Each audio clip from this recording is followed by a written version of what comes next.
kun banwa minasan. Pandamay lahi ra gyud minasan oy. Katong buntag sayo, gusto kay ko mag-snow mag-duty padulong ba magbike. Baskog magiko to minasan. Kay buntag man karon minasan Ginoo ko kapuya minasan oy. Ay Ginoo ko. Kapoy sa trabaho pag uli Ginoo ko huldi ga snow.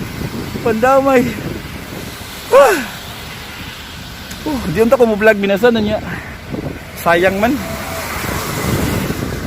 Pandamay ni Sikadong. Ay, palungon na pala ako ha. Kay mutabok na ko sa kwan. Sa traffic light. Grabe jud. Sikadong. Grabe. Tiking kayong kamot.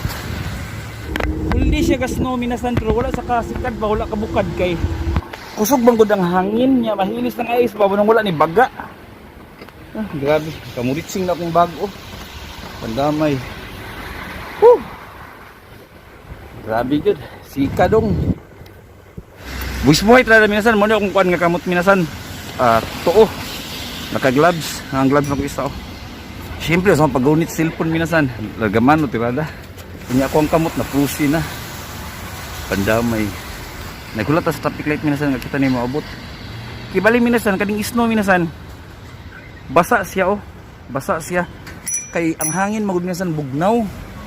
Nya ganina nagsagol pud yang ulan ba. Pero kana yung purely snow gid minasan mas okay pa siya minasan kaysa ulan kay di kaysa tugnaw, masugnaw pud yung ulan. Dili sabay hangin. Kani sa murag nabasa siya oh, mabasa lagi siya. Pero dry gyud tong snow minasan nga usually nga aw katong ganahan jud kay nako. Aton gibil na ko ang bike minasan. Risdim na ko ugma gud nya na magpag na pug ko. So baktas na pug ko pag sakay og bus pa uli. Ay, Ginoo ko ang oras kay alas 6:30. So salamat kay minasan no. So dire lang taman minasan kay dili na ako pa i-share akong kaagi kaganina ba. So sayang pong opportunity gud mi kamuritsing kog snow ba. Lumalabay rabi pud ni ba. Ato na pong i-grab ang opportunity. So salamat kayo minasan ha. Sure na pud minasan. Mga February pa mahon ang winter. Pag March ana murag spring na.